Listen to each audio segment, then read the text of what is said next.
आप देख रहे हैं महायुद्ध, आपके साथ मैं हूं स्वप्निल। रूस यूक्रेन के बीच छिड़ी जंग अब 54वें दिन में पहुंच गई है। दोनों सेनाओं की ओर से गोलाबारी अभी भी जारी है। कीव से सैनिकों को वापस लेने के बाद रूस अब ज्यादा आक्रामक नजर आ रहा है। मारियुपोल, दोनेत्स्क, लुहांस्क जैसे शहरों पर भारी बमबारी हो रही है।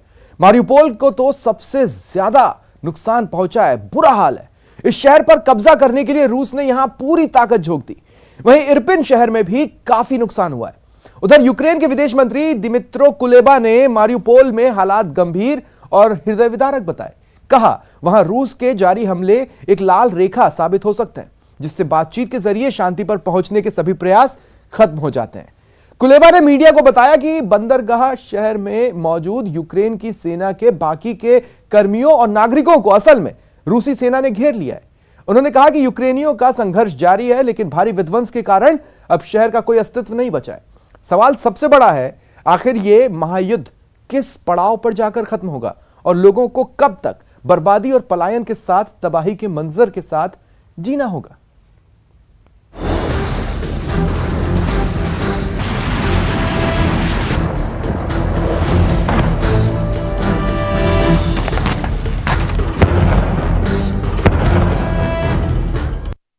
और देखिए, बड़ी खबर है।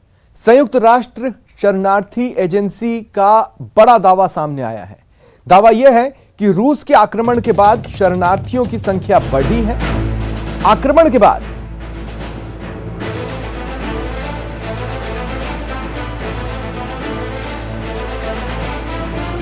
48,69,019 मिलियन यूक्रेनियन देश छोड़ चुके हैं। 2.76 मिलियन यूक्रेन के नागरिक पोलैंड में प्रवेश कर चुके हैं। 4,58,654 यूक्रेनियन हंगरी में प्रवेश कर चुके हैं। 7,38,862 यूक्रेनियन ने रोमानिया में प्रवेश किया। तो बड़ा दावा, बड़ी खबर।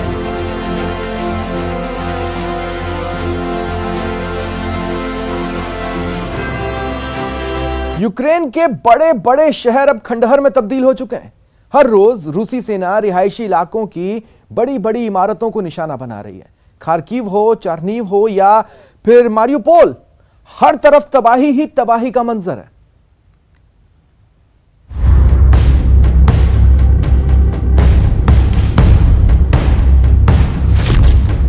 खार्किव पर रूस का घातक हमला।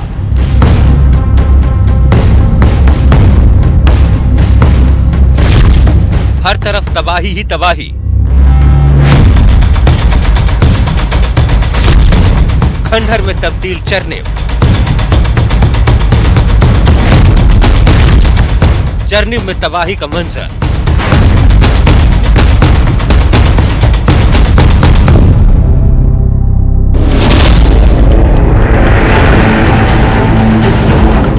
ये 5 तस्वीरें यूक्रेन की हैं, जहां हर रोज रूस के हमले हो रहे हैं। खार्किव, चर्निव, मारियुपोल शहर पूरी तरह से बर्बाद हो चुके हैं। अब तो कीव पर भी हवाई हमले का खतरा मंडरा रहा है। रूस ने यूक्रेन को एक खंडहर देश में तब्दील कर दिया है।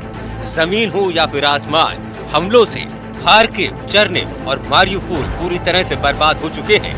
खार्किव में रूस की सेना ने बड़ा हवाई हमला किया है। तस्वीरों में आप साफ देख सकते हैं कि हमले के बाद इमारत तबाह हो चुकी है। हर तरफ अफरा तफरी है। तबाही के बीच से लोगों को बचाने की जद्दोजहद हो रही है।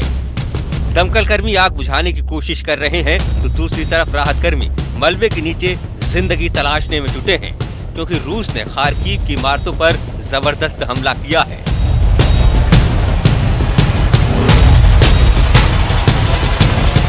मलबे के बीच लोग अपनों को तलाश रहे हैं। बताया जाता है कि जब हवाई हमला हुआ, उस वक्त तकरीबन 65 लोग इस इमारत में मौजूद थे।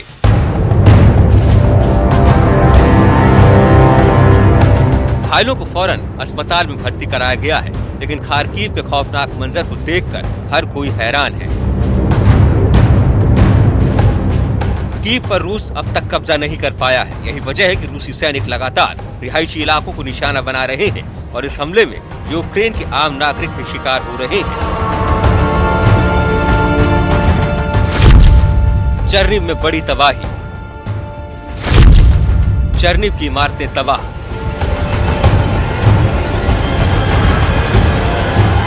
खार्किव की तरह ही रूसी सैनिकों ने चर्निव पर भी हवाई हमला किया है। चर्निव में बड़ी बड़ी रिहायशी इमारतें जमींदोज हो गई हैं।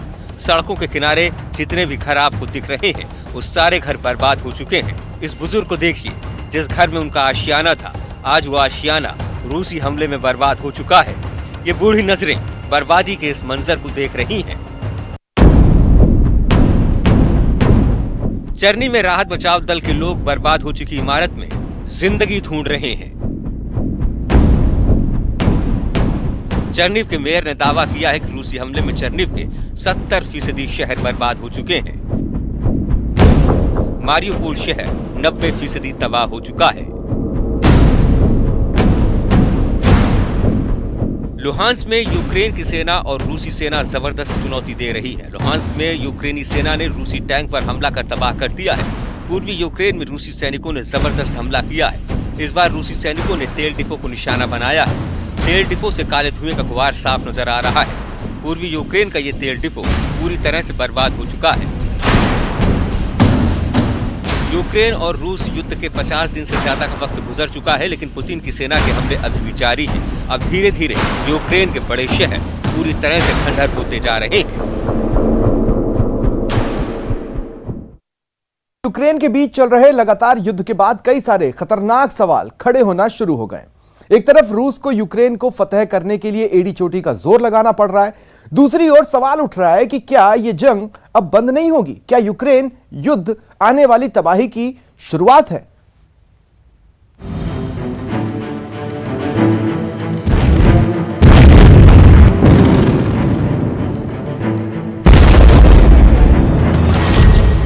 क्या रूस और यूक्रेन के बीच जंग 10 साल चलने वाली है?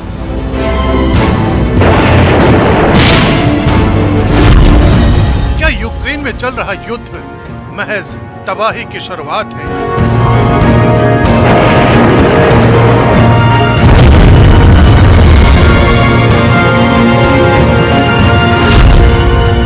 क्या यूक्रेन युद्ध से लिखी जाएगी तीसरे विश्व युद्ध की खौफनाक स्क्रिप्ट?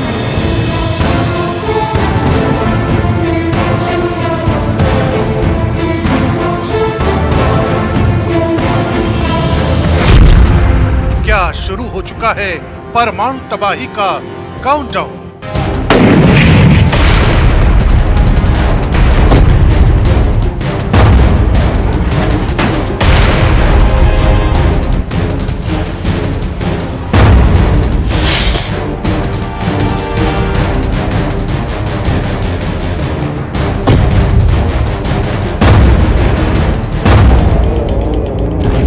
पूरी दुनिया के लिए यूक्रेन में चल रही जंग से कुछ ऐसे ही सवाल निकल कर आ रहे हैं, क्योंकि जिस जंग को लेकर यह दावा किया जा रहा था कि रूस महज चंद दिनों के भीतर इसे जीत लेगा, उसी रूस को यूक्रेन के खिलाफ लोहे के चने चबाने पड़ रहे हैं। भले ही पुतिन की ताकतवर सेना ने अपने दमदार हथियारों से यूक्रेन की चूल्हे हिला दी हैं, लेकिन ज़ेलेंस्की की सेना का हौसला लगातार रूस को भारी चुनौती दे रहा है।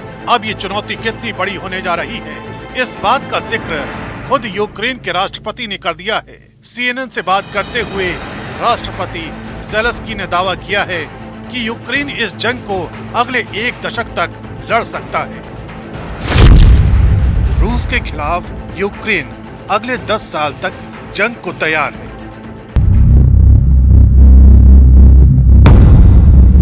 तो क्या वास्तव में ऐसा है कि जिस यूक्रेन को पुतिन की सेना लगातार हल्के में ले रही थी, वही सेना युद्ध की ऐसी तैयारी कर चुकी है कि अगले 10 साल तक रूस का मुकाबला कर सकती है? वैसे रूस की वॉर मशीनरी के आगे राष्ट्रपति ज़ेलेंस्की का बयान बचकाना माना जा सकता है, लेकिन युद्ध के मैदान से यूक्रेन के हौसले और रणनीति की जो तस्वीरें आई हैं, वो ज़ेलेंस्की के दावे को पंख जरूर लगाती हैं। इतना ही नहीं, रूस के साथ जंग में बुरी तरह तबाह हुए खार्किव के मेयर का भी दावा है कि यूक्रेन की हिम्मत के आगे रूस को झुकना ही होगा। Дорогие харьковчане, сегодня 53-й день войны. यूक्रेन के लिए इस वक्त उसकी सबसे बड़ी ताकत उसका हौसला ही है। वक्त वक्त पर ज़ेलेंस्की न सिर्फ ग्राउंड जीरो पर जाकर लोगों का हौसला बढ़ा रहे हैं, बल्कि रूस की बर्बरता को भी दुनिया के सामने पेश कर रहे हैं। इसी कड़ी में खार्किव में रूसी हमले में यूक्रेन के लोगों की मौत पर राष्ट्रपति ज़ेलेंस्की ने अपना गुस्सा जाहिर किया है। उन्होंने इन मौतों के लिए रूस की सेना और पुतिन को जिम्मेदार बताया है। साथ ही दुनिया भर के देशों से इस बात की अपील की है कि वो जंग में यूक्रेन की मदद के लिए आगे आएं। Торкнулися конкретних напрямків можливої співпраці з Міжнародним валютним фондом як найближчим часом, так і в перспективі кількох років. Впевнений, що прогрес у наших відносинах з фондом буде відчутним. І я хочу подякувати пані Кристаліні за особисту і вагому. दरअसल रूस इस युद्ध को लेकर जितना आक्रामक है, उतना ही यूक्रेन भी। भयानक तबाही के बाद भी यूक्रेन की सेना किसी भी मोर्चे से 1 इंच भी पीछे हटने को तैयार नहीं है।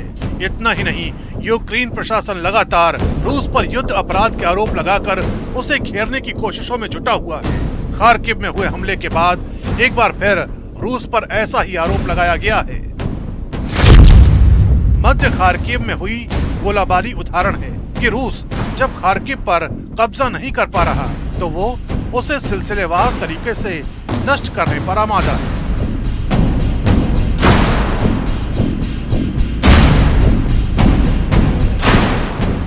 समझना यह भी होगा कि आखिर वो कौन सी ताकत है जिसने यूक्रेन को रूस के सामने अब तक विचलित नहीं होने दिया है।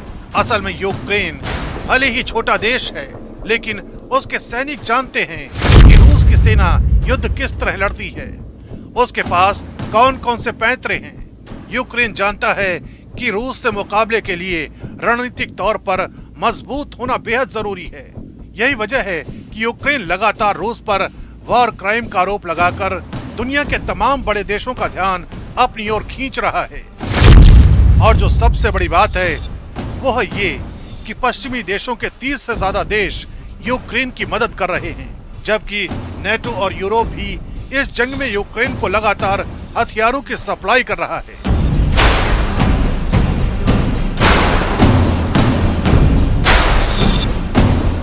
यही वजह है कि ज़ेलेंस्की इस बात का दावा कर रहे हैं कि रूस के खिलाफ लड़ी जा रही इस जंग में यूक्रेन अगले 10 साल तक के लिए तैयार है।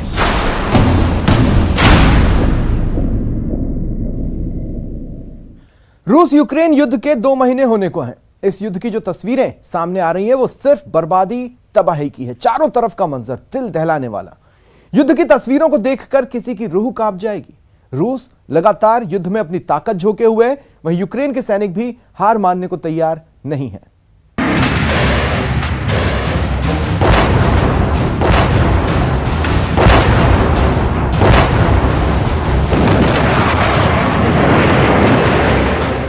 जंग के मैदान में वार पलटवार,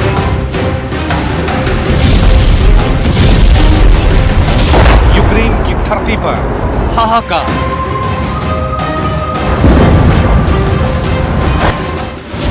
पुतिन के प्रहार से कांपा खार्किव,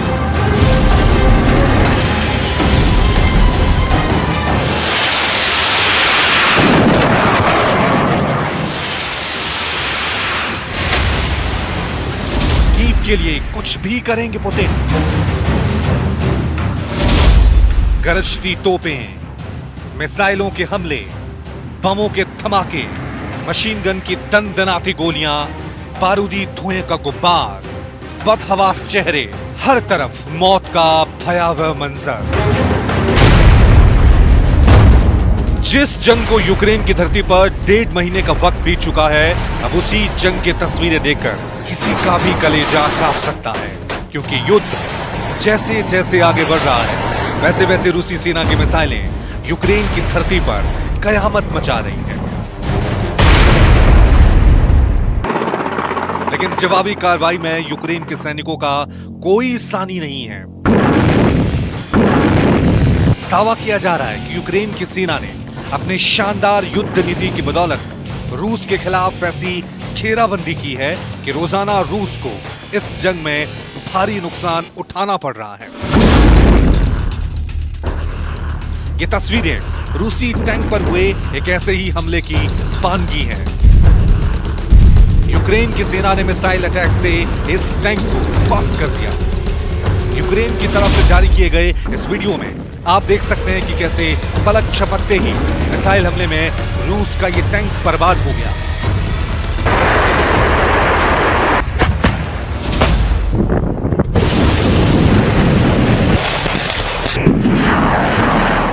ड्रोन से कैद किए गए इस वीडियो में आप साफ तौर पर धुएं का गुब्बार देख सकते हैं। इन्हीं तस्वीरों के ठीक बाद आप ये भी देख सकते हैं कि कैसे यूक्रेन के हमले से रूसी सैनिक जान बचाकर भागते नजर आ रहे हैं। यूक्रेन के हमले में रूस को हुए नुकसान की ये कोई अकेली तस्वीर नहीं है। ऐसी तमाम तस्वीरें रोजाना सामने आ रही हैं। ये तस्वीरें भी यूक्रेन की कामयाबी की तस्वीरें हैं। दावा किया जा रहा है कि यूक्रेन की सेना ने रूस का Mi-8 हेलीकॉप्टर हवाई हमले में तबाह कर दिया। इस हेलीकॉप्टर के साथ यूक्रेन के जवानों ने एक वीडियो भी बनाया है। इसमें सैनिक अपने हाथों में मिसाइलों को थामे दिखाई दिया। उधर रूसी सेना का कहर भी दिन ब दिन यूक्रेन पर बढ़ता जा रहा है। इस बार यूक्रेन ने आरोप लगाया कि रूसी सेना खार्किव में रिहायशी इलाकों को अपने निशाने पर ले रही है, जिस वजह से खार्किव में 5 लोगों की मौत हो गई। बताया जा रहा है कि रूस की सेना ने खार्किव में इस कदर बमबारी की कि लोगों को जान बचाने के लिए बंकरों का सहारा लेना पड़ा। धमाके इतने जोरदार थे कि यूक्रेन के कई सैनिकों की जान पर बन आई। हालांकि हमला रुकने के बाद घायल हुए कुछ लोगों को अस्पताल पहुंचाने की कोशिश की गई, लेकिन अस्पताल पहुंचने से पहले ही लोगों ने दम तोड़ दिया। बावजूद इसके यूक्रेन के मेयर ने आखिरी सांस तक जंग लड़ने का दावा किया।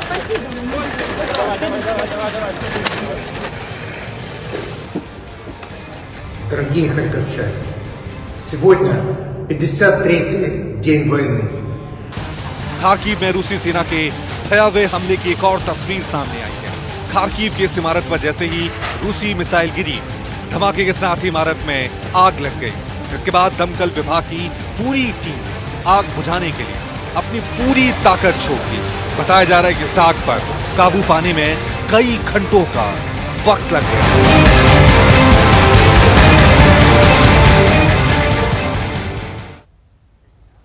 रूस यूक्रेन जंग में पुतिन अपने खास हथियार की बर्बादी से बौखला गए हैं। पुतिन का गुस्सा 7वें आसमान पर है। पुतिन कुछ भी कर सकते हैं। पुतिन के गुस्से की आग यूक्रेन पर कहर बनकर बरसने वाली है। साथ ही समंदर के खतरनाक लड़ाकू वॉरशिप मॉस्कवा की बर्बादी युद्ध में क्या नया गुल खिलाएगी।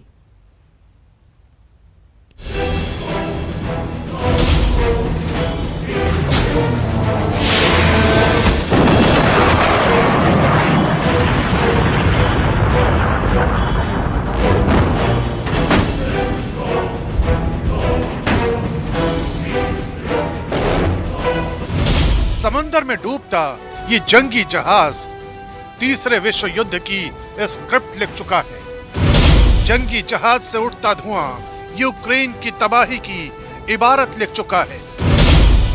इस युद्ध पोत ने रूस यूक्रेन युद्ध को परमाणु युद्ध की ओर ढकेल दिया है।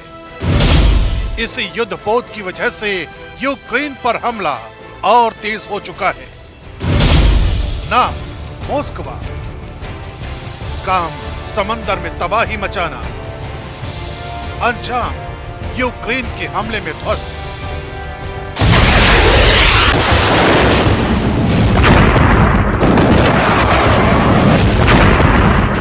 जिस जंगी जहाज मॉस्कवा की बर्बादी के बाद पुतिन बौखलाए हैं, तिल मिलाए हैं, वो कुछ भी करने को आमादा हो चुके हैं, उसकी पहली तस्वीर आ चुकी है।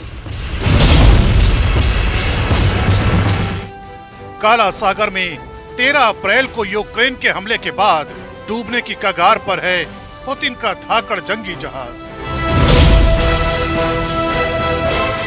धुएं का गुबार उठ रहा है। यूक्रेन की मिसाइल ने इस जंगी जहाज के एक तरफ हमला बोला था, जिसके बाद धुआं उठा और कुछ घंटों में मॉस्कवा ने समंदर में समाधि ले ली। Що вони заряджені настільки, щоб нищити Україну. Але Збройні сили України на захисті, і дійсно те, що було зроблено достатньо символічно. Влучання призвело до детонування боєкомплекту і, звісно, почалась боротьба за живучість. Ми спостерігали за тим, як інші кораблі намагалися надати допомогу, але навіть сили природи були на боці. इस युद्धपोत को रूस का गौरव कहा जाता था, लेकिन ज़ेलेंस्की के एक एक्शन ने रूस की अकड़ ढीली कर दी। पुतिन की बादशाहत पर बट्टा लग चुका है। छोटे से देश यूक्रेन ने रूस को वो झटका दिया है जिसे भुला पाना पुतिन के लिए मुमकिन नजर नहीं आ रहा है। पुतिन इस जंगी जहाज का बदला लेने के लिए न्यूक्लियर बटन भी दबाने को तैयार बैठे हैं। यूक्रेन ने इस युद्धपोत को तबाह करके वो गलती कर दी है जो जापान ने 81 साल पहले कर दी थी। रूसी मीडिया पहले ही इस अटैक को विश्व युद्ध की शुरुआत कह चुकी है। समंदर में तबाह हुआ ये मॉस्को वॉरशिप था ही इतना दमदार कि पुतिन इसके बदले कुछ भी कर सकते हैं। Спецоперацию России на Украине, то, во что это вылилось, уже смело можно называть, не лукавя, Третьей мировой войной. Совершенно точно. Мы прямо сейчас сражаемся, если не с НАТО, то уж точно с инфраструктурой НАТО. И это тоже надо осознавать. Соединенными Штатами Америки. Круглосуточно они по железной дороге поставляют оружие, круглосуточно по земле из Польши поставляют оружие. В этом смысле, конечно, не шутка, что надо очень серьезно подумать об уничтожении железнодорожных узлов. Там, конечно, вопросики, они все едут и едут, я имею в виду лидеры. Но лидеров надо предупредить, пусть дома сидят. क्योंकि इस वॉरशिप को ब्लैक सी में रूसी सेना का कमांड शिप कहा जाता था। रूस के सबसे बड़े वॉरशिप में से एक है, परमाणु हथियारों से लैस। क्योंकि इस वॉरशिप को ब्लैक सी में रूसी सेना का कमांड शिप कहा जाता था। रूस के सबसे बड़े वॉरशिप में से एक है, परमाणु हथियारों से लैस। घातक वॉरशिप मॉस्को पर 512 क्रू मेंबर सवार थे, जिनमें से मात्र 58 क्रू मेंबरों को ही बचाया जा सका। युद्धपोत का टॉप एडमिरल भी गिरफ्तार किया गया है। जाहिर है जब इतना धाकड़ युद्धपोत तबाह होगा तब पुतिन की तिलमिलाहट भी बढ़नी तय है। यही वजह है कि मॉस्को पर हमले के बाद पुतिन की सेना ने युद्ध को और तेज कर दिया है। फिलहाल इतना ही, दीजिए इजाजत, नमस्कार।